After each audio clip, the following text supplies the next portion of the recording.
YouTubers, Mike Martin's here, Mike Martin's channel. Thanks for joining me again for another segment of Housing Crisis. Thanks for following me. It really means a lot to me, and your comments below really mean a lot to me. And I try to reply to as many comments as possible.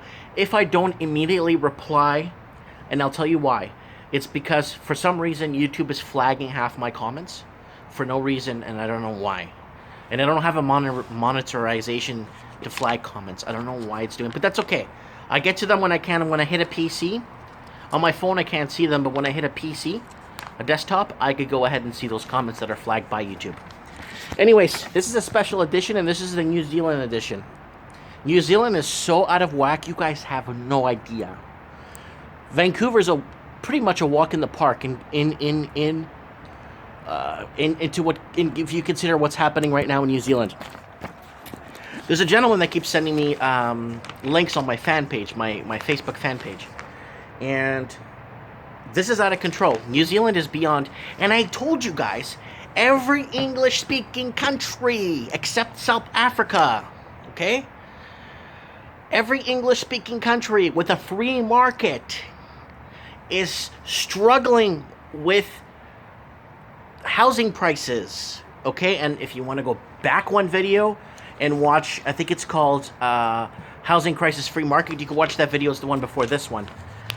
And it's very important that you watch that to understand how a free market system is basically destroying what little sovereignty we have left, or what little culture we have left here in Canada. And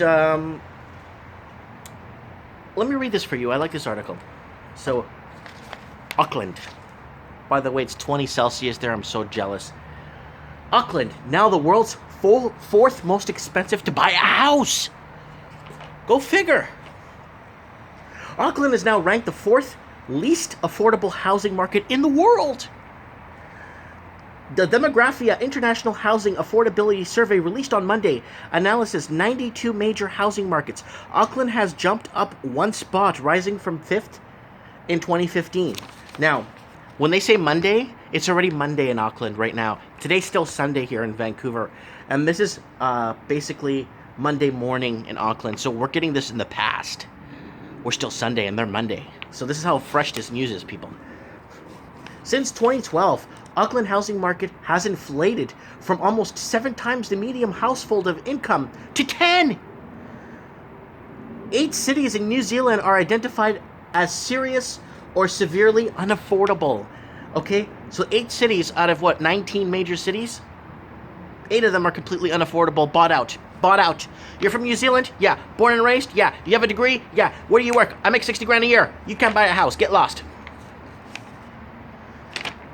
Bernie Smith, head of social housing provider Monte Cecilia Housing Trust, says that the shift is no surprise. We saw many headlines throughout 2016 of highly skilled and competent people having to leave Auckland. Brain drain, brain drain, brain drain. Because they just can't afford to live in Auckland. That's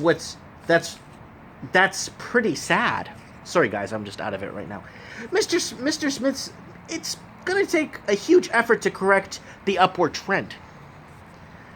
So remember brain drain, brain drain, brain drain? Well, brain drain's happening, and when you lose the skilled, you start losing infrastructure integrity, and then when the integrity goes down, no one wants to fix it, and then you get ghost cities coming to a city near you. There needs to be some real calibration around those that have creative ideas. Those who have the money, central, local government should be fully supportive to put their hands in their pockets as well. Auckland house prices appear to have stabilized in recent months after years of rises following the global financial crisis. Barfoot and Thompson reports that the median sale price in December was $840,000. According to the government valuer, QV values in the city are above $1 million. Not pesos, dollars. Oliver Hadwich, executive order of business think tank in New Zealand initiative, wrote the survey's forward there was only a single driver of the house's unaffordability. Demographia's report of countless other surveys and studies do not leave the slightest doubt that unaffordable houses is almost everywhere and every time caused by the same factor: housing supply restrictions. Article gets good. Let me just... These pages are... There we go. There it goes. The more restrictive the market, the more prices will increase over time. Mr. Smith fixes are needed in short term to help out people struggling right now.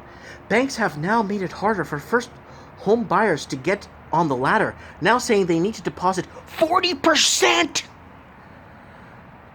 They're stuck in the rental market. There's others that need to get into the rental market but can't. So the whole continuum needs to be looked at. Yeah, because people save up when they're renting, go ahead and pick up a place to have their ownership, have their own place they could call their own, and then you have a lot of rentals available because of people moving up in life and upgrading. And then when you want to upgrade in 5 to 6 years, you upgrade to your next home, and then hallelujah, you get another bigger home, and then that first home you bought gets sold to the renter. So and just continues the cycle as it's a circuit. It just completes itself.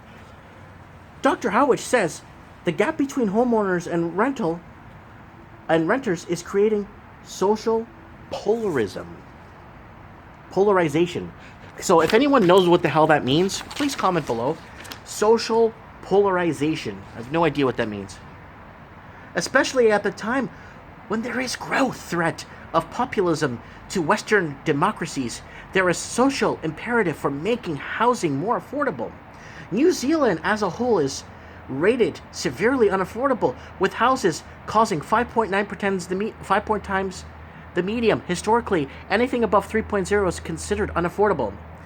Sellouts, just like every other English-speaking country. Sellouts, selling out your future, your sovereignty, your culture. What does it mean to be New Zealand anymore? I don't know, because I'm pretty sure they have an amazing culture, great people, a great standard of living, but it's all being sold to the highest bidder. So who's got the money? Come on to New Zealand. It's a free market.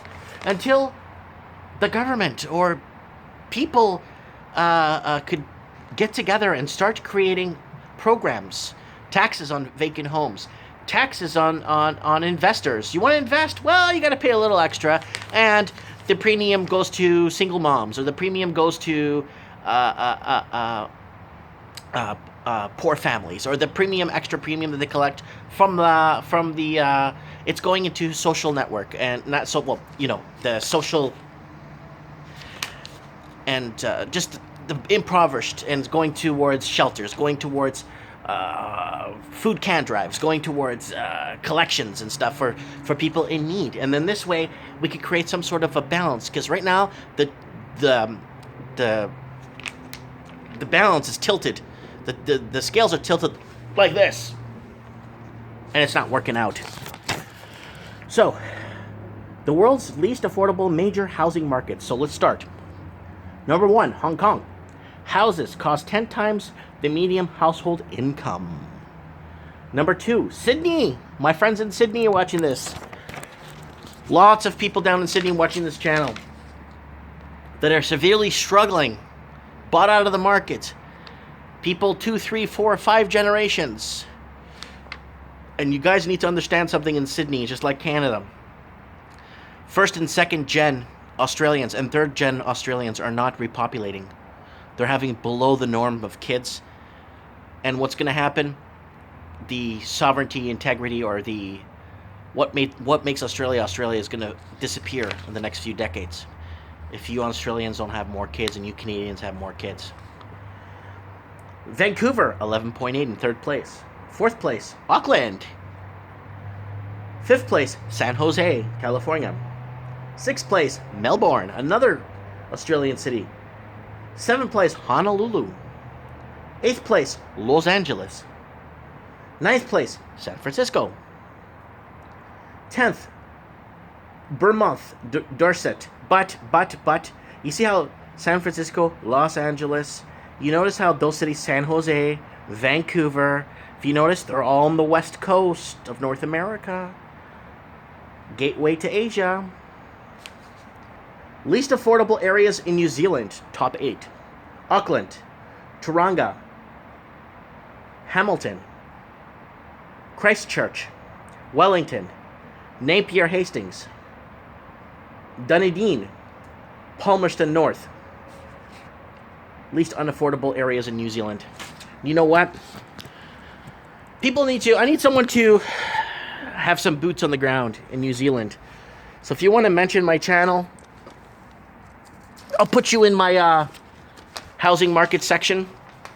There's another gentleman named Mario out in the east of Canada, covering boots. He's boots on the ground, covering constructions going on there, houses being built, unaffordability, moving out of people, things like that. He's covering the whole eastern part of Canada, like Toronto, Barrie, like those areas out there, right? So if you guys want to join and start compiling information from all the English-speaking countries, you're more than welcome. So if there's anyone out in New Zealand want to make some videos, just mention my name in it, so then I know that I'm okay to add it to my list, and I'll tag it, and I'll put the video in tags so it can be found also.